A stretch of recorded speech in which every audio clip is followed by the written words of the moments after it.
Vous avez suivi les alertes de l'F-123, dans les communiqués, ce n'est pas là en tout cas. Les parties se renforcent aussi à Uvira, à Kisangani, à Walikale. C'est-à-dire que toutes les deux parties sont à la fois prêtes à la relance des hostilités et prêtes à la poursuite des discussions à Doha. Et ce sont deux démarches paradoxales. Aussi longtemps que les deux parties vont continuer à évoluer dans l'hypocrisie, on va parler à Doha aujourd'hui et demain, il y aura une relance des hostilités. Ce sont les peuples congolais, les populations congolaises qui sont en train de mourir dans les affrontements. Donc, il faudrait que les deux parties, et si vous voyez l'attitude de l'F-123, il y a beaucoup de méfiance.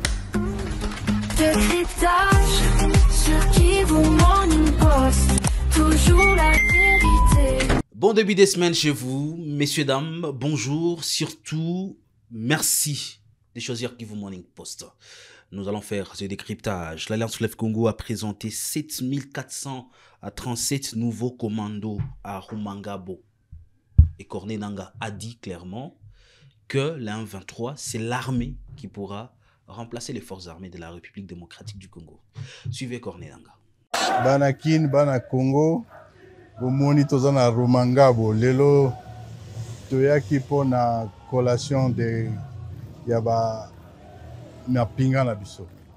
To libérer lelo plus de 7400 commandos. Ndeango to bengi 4 brigades. Ezali ba FRDC o bayaki ko rejoindre biso, bakuta biso à partir à Goma. Lelo toye basisi formation na bango 7 mois après. Félicitations. Eza pona koyebisa bino ke tolali te. Libération ya mboka ezali totale. Totelemi te. Bopesa biso temps. Tozolamba bokolia biloko ya malamu. Nyonso oyo ezali mabe, corruption, tribalisme, oyo Tshisekedi amema tokomaîtriser yango. Ndenge bomoni lelo to libéré bana ebele et puis lisusu 12000 baza kokota na formation. ARC nde ezali armée révolutionnaire congolaise. Yango nde ko remplacer FARDC, armée na biso ya sika. Armée oyo ekozalaka eyebi kobunda. Armée oyo eyebi kokengela mboka. Armée oyo eyebi kopesa sécurité. Armée oyo eyebi kopesa défendre mboka na mboka ya Congo. Eza esu te ko sous-traiter yango. Oui, FARDC nde kokota na kati ya ARC. Ça ne sera pas le contraire. Tozoya, toza kosala nyonso pona Congo ezala libéré. Je vous remercie.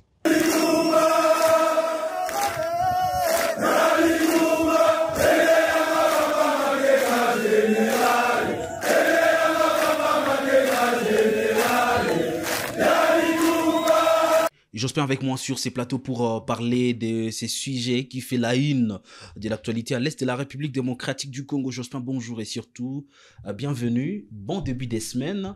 La semaine commence, j'espère, avec pleine énergie. Oui, merci beaucoup Blaise. Bonjour, bonjour à tous ceux qui nous suivent en ces moments de partout où vous êtes débutez bien votre semaine accompagné de Kivu Morning Post. Très bien. La F-123 a fini une formation, 7400 quelques commandos anciens de forces armées de la République démocratique du Congo, Wazalendo, et des jeunes qui ont voulu volontairement intégrer l'armée révolutionnaire. Comment vous analysez cette grande actualité de ce week-end? D'abord, ces éléments viennent de passer au moins 7 mois de formation dans le territoire de Rutshuru. C'est depuis le mois de février que des militaires des FARDC qui s'étaient rendus à l'F-123 au stade de l'unité à Goma, nous y étions, ont été acheminés vers le centre de formation de Rumangabo et d'autres à Tchanzu dans le Rutshuru. Et ils viennent de terminer leur formation de 7 mois. C'est pas de la camelote. C'est pas 5 jours. C'est pas 5 jours. C'est pas non plus 7 jours. C'est une formation. Et après 7 mois, l'F-123 a estimé qu'il était temps que ces éléments soient déployés sur le terrain dans les différentes entités, localités contrôlées par l'F-123. C'était au cours d'une grande cérémonie de collation présidée par les deux coordonnateurs politiques et militaires, Corneille Nangaa et Sultani Makenga.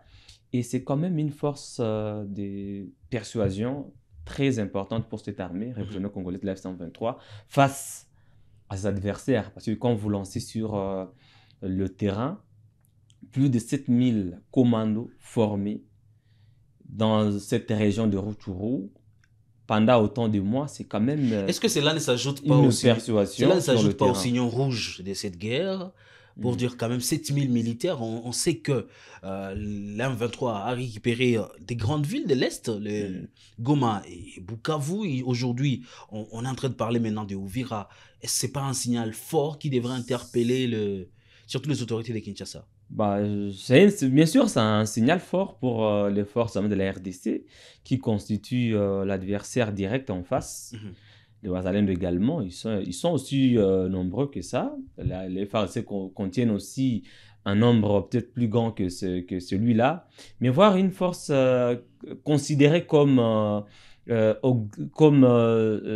ne sais pas, comme des pantins par Kinshasa, voir un mouvement considéré comme supplétif à l'armée rwandaise, c'est constitué de cette façon-là. C'est un signal fort, c'est un message que Corneille Nangaa Makenga envoie à Kinshasa pour dire attention, vous nous qualifiez de supplétifs de l'armée rwandaise, mais nous venons de former.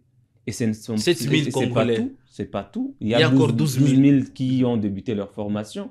Et comme nous sommes des journalistes, nous devons rapporter des faiblesses. Depuis que l'F-123 a pris la ville de Goma, la ville de Bukavu également, il ne se passe pas un seul jour sans qu'il y ait de nouvelles recrues qui acceptent volontiers des régions les rangs de l'F-123. Chaque jour, que ce soit à Goma, à Bukavu, dans toutes les localités occupées par la 123, il y a une commission, un département de mobilisation et de sensibilisation qui profite dans ses activités de mobiliser la population pour l'appel à la compétition qualifiée, de lancer toujours un appel à ceux qui voudraient bien intégrer les rangs de l'ARC. Et chaque jour, il y a des dizaines, parfois des centaines de jeunes qui acceptent la formation militaire. Et c'est pas pour rien que nous voyons aujourd'hui un nombre de 7000. C'est-à-dire c'est la sommation de tous ces jeunes-là qui chaque jour... Dans les 7000... Il y a d'abord les forces armées de la RDC qui s'étaient rendues, il y a les Wazalendo et maintenant les nouvelles recrues. Ça veut dire, le militaire qui sont restés au mois de janvier, alors que la ville de Goma tombée, à Bukavu, constituerait ces 7000? Évidemment, c'est le fait. Nous sommes ici à Goma. Tous les militaires qui étaient restés, qui s'étaient rendus, n'ont pas été visibles dans la ville. Tous ceux qui étaient partis au mois de février n'étaient pas visibles dans la ville. C'est à peine que nous venons de reconnaître certains jeunes de Goma qui venaient de rentrer dans le cadre de la police, mais eux aussi ne sont pas restés à Goma. Ils ont été déployés à Bukavu.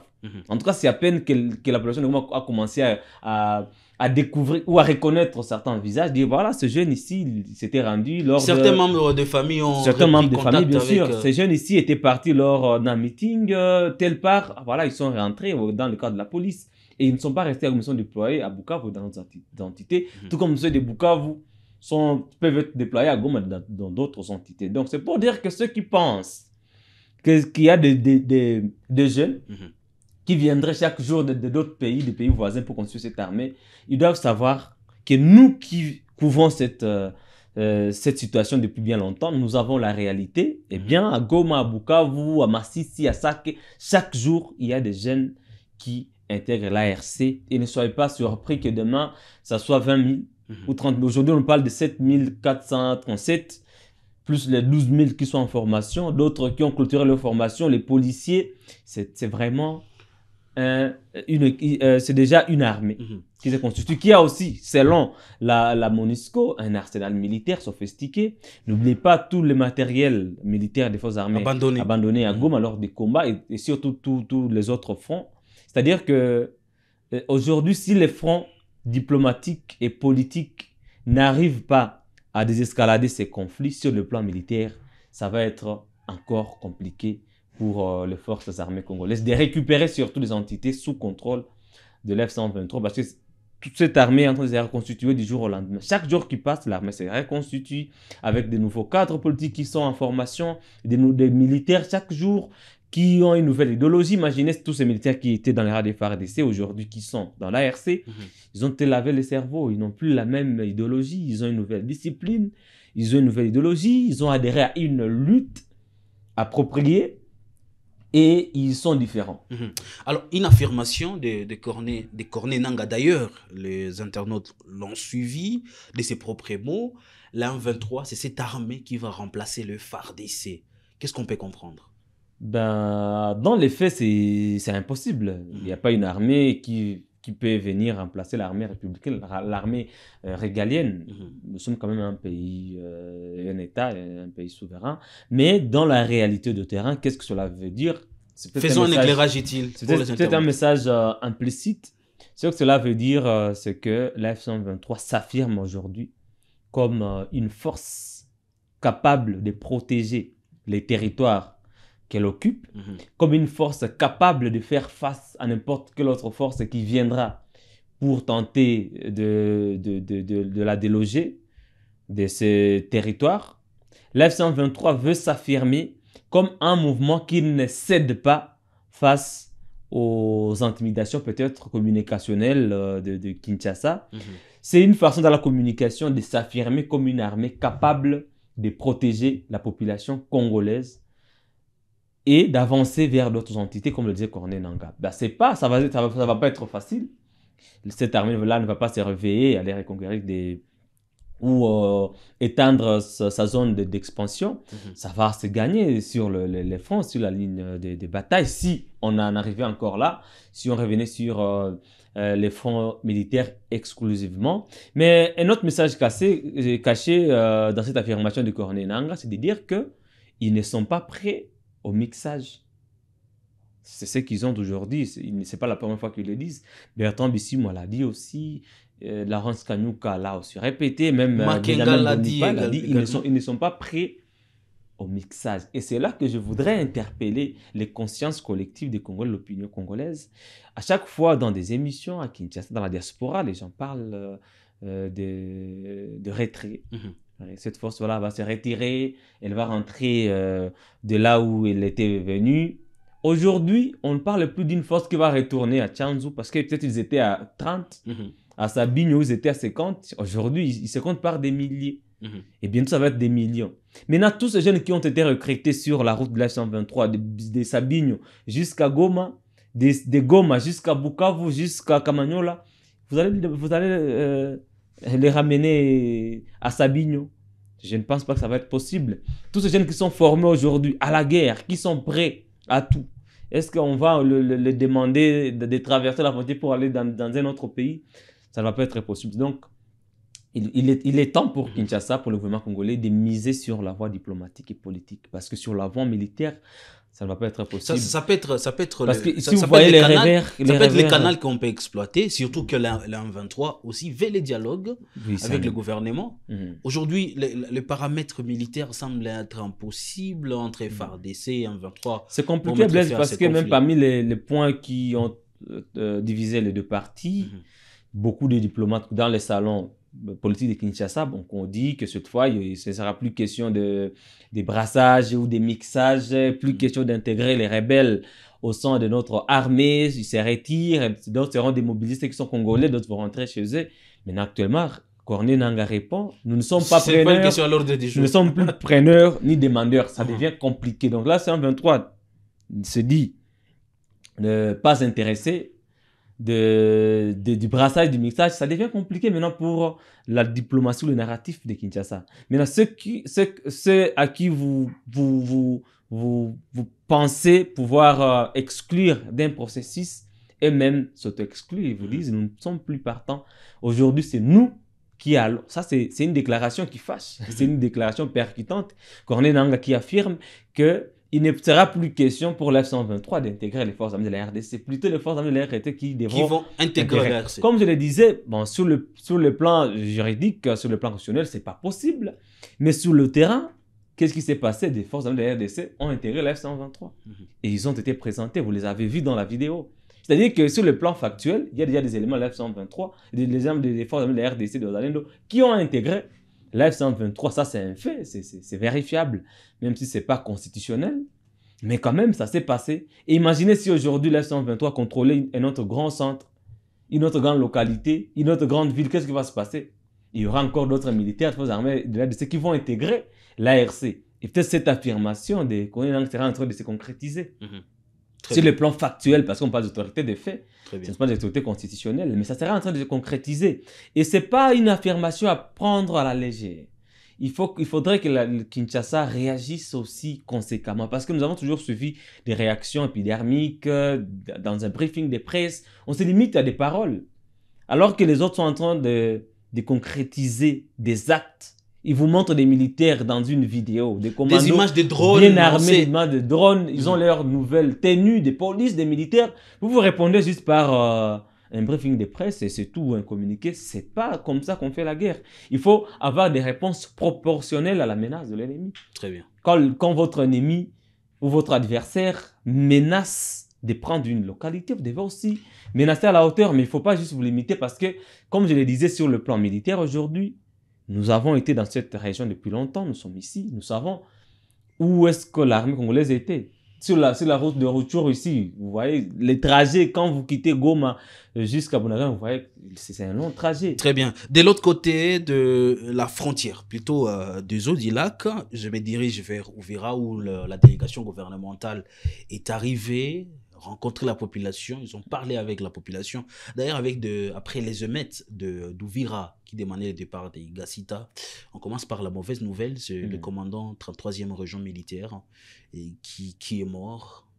Oui, l'armée parle. Nous saluons la mémoire de ce vaillant militaire des forces armées de la RTC, le général Daniel Mwakou, qui est décédé d'une mort inopinée, dont on ne sait pas encore définir les circonstances, parce qu'il avait accueilli la délégation à Kavimvira. Il était les images sont là, vous allez même le voir en illustration.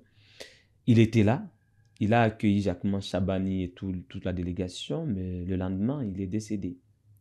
Il avait fait une crise, je ne sais pas trop, mais il est décédé dans des conditions, en tout cas, moins claires. On ne va pas s'attarder là-bas, c'est une question de peut-être mais cette rencontre, est-ce que ça va aider à consolider, à rendre plus solide le militaire, moralement, qui sont sur ça va être un peu compliqué, comme vous le savez, il n'y a pas de... On a toujours dit qu'il n'y avait pas de mauvaises troupes, il y a toujours de mauvais chefs. Il n'y a pas aussi de bonnes troupes sans un bon chef, ou il n'y a pas de troupes sans chef. Aujourd'hui, à la 33e région militaire, on n'a pas encore nommé jusque-là, si je m'abuse. Et Gacita qui était son adjoint. On n'a pas encore nommé un autre officier. Gacita était l'adjoint chargé des opérations et des renseignements. C'est-à-dire que déjà, il y a un bémol, il y a un souci, il y a un vide. Les commandants titulaires est décédé. Son adjoint est parti dans des conditions de tension, c'est-à-dire qu'il faudrait que le commandant suprême des FARDC, Félix Tshisekedi, trouve une solution plus rapide, urgente, et qu'il puisse nommer des officiers qui bénéficient de la confiance des forces vives locales, de la population, des communautés locales, et surtout des Wazalendo, qui sont des alliés des forces de la RDC. Parce que sur place, le ministre de l'intégration régionale, Floribert Anzoulouni, avec toute la délégation, ont consulté le samedi la population, toutes les communautés locales, les forces vives, pour d'abord réconforter ceux qui ont perdu le leur, même si Jacquemin Chabani avait dressé un bilan de 2 morts, différemment de ceux civils de Zano qui avaient évoqué jusqu'à 9 morts. D'ailleurs, de l'armée aussi qui parlait d'un mort. Mais aujourd'hui, ça devient 2 morts. On ne va pas s'attarder sur le bilan, ce n'est plus important. Pour ceux qui sont décédés dans ces conditions, voilà, la justice des dieux a toujours existé. Peut-être qu'ils seront vengés par Dieu lui-même.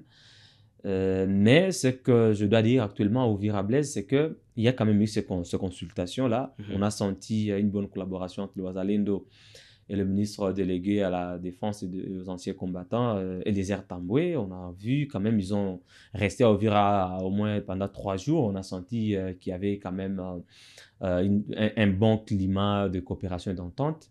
Mais on ne voudrait pas qu'après le départ de la délégation, on assiste encore à des accrochages, à des altercations entre FARDC et Wazalendo. C'est pourquoi je suggérais que Tshisekedi puisse nommer des généraux qui seront acceptés par la communauté locale, qui vont bénéficier de la confiance de la communauté locale. Sinon, on va encore assister à des heures entre les deux parties. Ça ne va pas profiter ni aux uns ni aux autres. Alors, allons faire un éclairage parce que ça circulait après la mort du général, que la délégation de Kinshasa aurait fui du côté Burundi. C'était pas ça.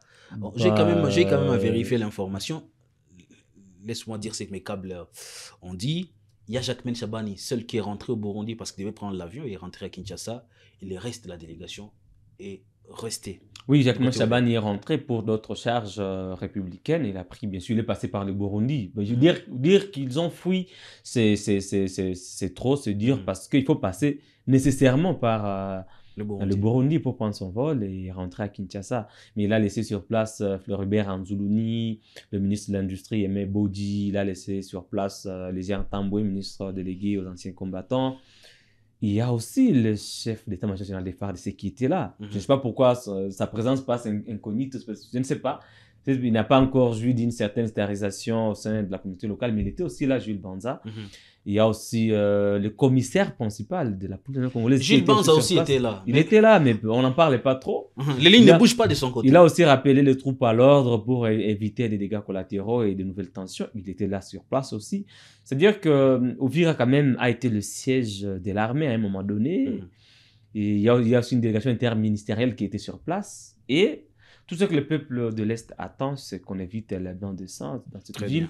Et surtout, cette surmilitarisation, je l'ai encore dit, il faudrait que certains militaires, certains combattants Zalendo avancent vers quand même les entrées de la ville, vers la ligne de front, vers les limites de la ville avec d'autres entités, que de rester en pleine ville où il y a beaucoup de populations qui peuvent être inquiétées et que cela puisse être à l'origine des conflits d'intérêts sur des barrières, par exemple, pour la perception des taxes, parce que les Zalendo veulent avoir les dessus sur les FARDC. Il faudrait que dans la chaîne de commandement, il y ait quand même de l'ordre, qu'on sache qui dirige qui doit prendre des décisions quand il faut, pour éviter encore des conflits d'intérêts entre les deux parties. Il était important de faire cette émission, surtout en début de semaine, pour revenir sur ce qui s'est passé le week-end. C'était vraiment important de vous donner l'évolution de l'actualité. Peut-être l'échange des prisonniers aussi, Les, on n'en a pas parlé. On peut chiter avec ça exactement. Aussi le week-end, le Washington Boulos a annoncé qu'il y a un mécanisme déjà signé entre le gouvernement congolais et l'M23. Les prisonniers, il y aura échange des prisonniers, surtout venant de Kinshasa. Voilà, qu'est-ce que les gens doivent retenir de cela? Ce processus avait déjà été déclenché par les deux parties en collaboration avec le CICR. Surtout dans l'accord des principes. Il y a déjà plus de 1000 militaires des FARDC qui ont été libérés par la FC-23 et qui sont actuellement à Kinshasa. Ils étaient passés par le Grand Nord jusqu'à Beni pour prendre leur vol. Et la FC-23 a demandé un acte de réciprocité, faute duquel elle va traiter Kinshasa de mauvaise foi, de ne pas vouloir respecter les mesures de confiance pour que les discussions se poursuivent. Jusqu'à présent, on n'a pas encore senti Kinshasa bousculer, mais on a appris dernièrement, la semaine passée, que la ligne commence à bouger et Kinshasa va enfin libérer les prisonniers de l'F-123. Mais cela ne suffit pas pour que les hostilités cessent. Il faudra aussi que le cessez-le-feu permanent soit respecté. Parce que si le cessez-le-feu n'est pas respecté, il y aura encore des hostilités. Il faudrait que les deux parties accélèrent encore les discussions à Doha et tiennent compte de la réalité du terrain. Comme on vient de le dire ici, sur le terrain, la F-123 se renforce. Dans le Walikale, un peu partout, il renforce ses rangs. Le FARDC, mêmement, vous avez suivi les alertes de la F-123, dans les communiqués, ce n'est pas là en cas.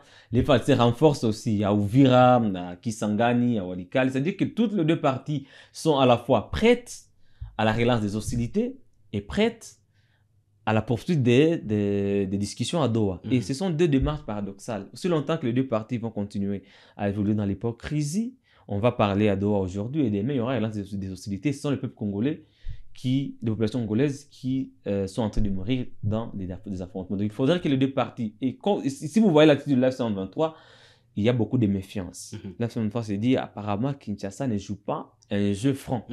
D'un côté, on est pour le dialogue, de l'autre côté, parfois on refuse les prisonniers, parfois on relance les hostilités, et même Kinshasa aussi est méfiant.